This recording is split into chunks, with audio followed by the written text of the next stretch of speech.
Power isn't about shouting louder, it's about knowing when silence speaks for you. Morning light slid across the skyline as Ethan walked through the executive floor of Cole Global. Gone was the quiet man who once blended into the background. Every step carried a calm authority, the kind that made people lower their voices when he passed. The air crackled not with tension, but with the weight of his presence.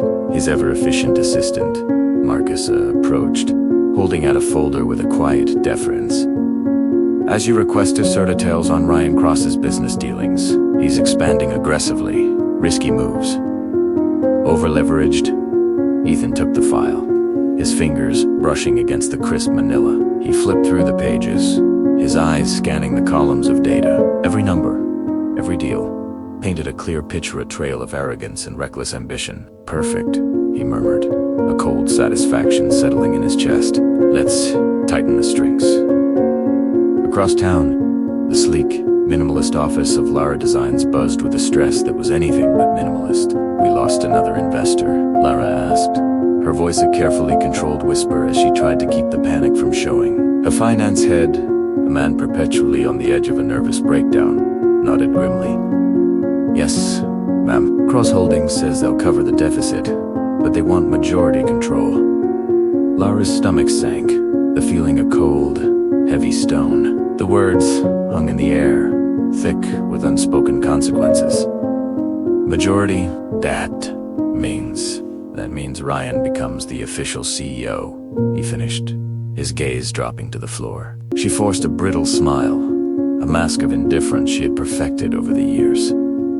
Fine, as long as the company survives, but deep down beneath the layers of pride and ambition, a familiar fear crept in. Something about Ryan's confident assurance didn't feel like protection, it felt like the slow, methodical construction of a cage. That divining, Ethan sat in his study, the hushed notes of a quiet symphony filling the space around him. The glow of his phone screen illuminated his face as a message from Elena popped up. Don't work too late. The kids missed you today. A faint smile touched his lips, a rare crack in his stoic facade. It typed back his fingers, moving with a newfound gentleness. I'll make it up to them. Dinner tomorrow. For a fleeting moment, his world felt lighter, simpler. Then, the spell was broken. Marcus entered the room, his expression unreadable. Sir? Ryan just finalized his takeover of Lara Designs. Ethan leaned back in his chair, the smile vanishing as quickly as it had appeared. The pieces were falling into place, exactly as he'd planned. Good. Now, begin the acquisition process for Cross Holdings. I want controlling and use our shell subsidiaries. Marcus hesitated, a flicker of uncertainty in his professional gaze. You're going after Ryan? No, Ethan said calmly, his voice dangerously low. I'm taking back what was mine. Meanwhile, Lara's company was stripped of its identity, rebranded under Ryan's flashy new name, RC Couture. He brought in his own team, his own rules, and slowly, systematically, pushed her out of every decision. The company she had bled for was no longer hers. One night, after another humiliating argument in the boardroom where her opinions were dismissed like childish suggestions, Lara confronted him in his new, ostentatious office. Ryan, this is my company. You promised we'd build it together. He laughed, a cold, dismissive sound that echoed off the glass walls. Your company. You'd be bankrupt if I hadn't stepped in. Don't forget you needed me. You used me, she whispered, the words tasting like ash in her mouth. Everyone uses someone. Lara, welcome to the real world. His phone rang, a shrill interruption he welcomed. Excuse me, he said smugly, turning his back on her to take the call. Lara's hands trembled, not with anger, but with a chilling, devastating clarity. In that moment, she realized she hadn't traded Ethan for love, she'd traded him for a lesson, a brutal, unforgiving lesson. Back at Cole Global, Ethan's team moved like ghosts in the machine. Ryan's investors began receiving anonymous offers from shell companies. They'd never heard of offers with higher stakes, better returns, and ironclad guarantees. All of them, of course, were secretly owned by Ethan. Within weeks, The foundations of Ryan's over-leveraged empire began to wobble. Ethan watched the collapse unfold on the massive screen in his office, sipping his morning coffee with an unnerving calm. He built his fortune on borrowed power, he said to the empty room. Let's see how long it stands without support.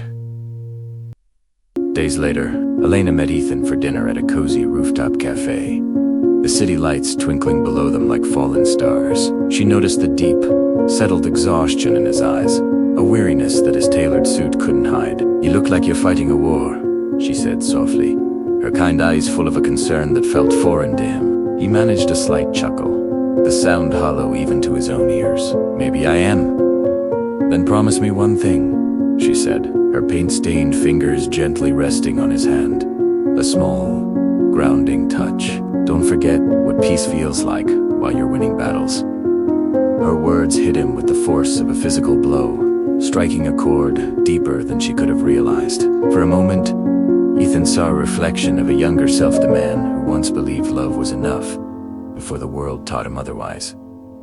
He nodded slowly. I promise. That night, Lara received an email from an unknown address, the subject line simple and stark. Lara Design's original ownership records attached. With a sense of dread, she opened the file and froze. Every founding document, every initial investor receipt, every seed funding wire bore the same hidden name, a ghost from her past. EC Holdings. Her breath caught in her throat. EC. Ethan Cole. The realization hit her not like a storm, but like a tidal wave, pulling her under. The mystery investor who had funded her dreams from the very beginning. The man she had so callously left behind. The silent, invisible power behind her rise. It had always been him. She sank to the floor, her body shaking with the force of her regret. What did I do? She whispered to the empty room. Back at Ethan's penthouse. He stood on the balcony once again, the city lights shimmering below, indifferent to the chaos he'd just set in motion. Marcus appeared silently behind him, a specter in the dim light. Sir, Ryan's company is on the verge of collapse. Your acquisition is complete. Ethan nodded, his gaze fixed on the distant skyline. Good. Pull the plug tomorrow. Let him feel what it's like to lose everything he stole. Marcus hesitated for a fraction of a second. And Lara, Ethan's eyes darkened, a shadow passing over them. She chose her side. At that same moment, across the city, Lara sat in her once vibrant office, now surrounded by empty desks and the ghosts of her ambition. The company she once dreamed of had become a hollow shell, her name replaced, her legacy erased. On her desk lay a single, crisp envelope, stamped with the imposing golden seal of Cole Global Industries. Inside was a single card, the words handwritten in a familiar, sharp script. The empire you built was never yours. EC, she dropped the card as if it had burned her, tears finally welling up as the crushing weight of her choices settled upon her. Later, Ethan walked Elena to her car after their dinner. The night was quiet, and she smiled at him, completely unaware of the storms he had unleashed that day. You know, she said softly, her voice a balm to his turbulent soul. You look lighter tonight. He looked at her with a genuine warmth in her eyes, the simple, uncomplicated nature of her care. For the first time in a long time, he realized she wasn't just a distraction or a way to heal his old wounds. She was quietly, unknowingly, saving him from the man he was becoming. Maybe I finally let go of something I should have a long time ago, he said. The admission a quiet surrender, then keep walking forward, she replied, her wisdom simple yet profound. Don't look back. People who live in the past forget how to live in the present. He smiled faintly. A real smile this time. You sound like someone who's been through a lot. Maybe I have, she said. Her own gentle smile unwavering, but that's how I learned to stay. Her words echoed in his mind long after she drove away the woman who stayed. Not for power, or for what he could give her, but for him. And in the quiet aftermath of his perfectly executed revenge, Ethan Cole began to understand that true victory wasn't about taking back what was his, but about holding on to the one thing he couldn't bear to lose.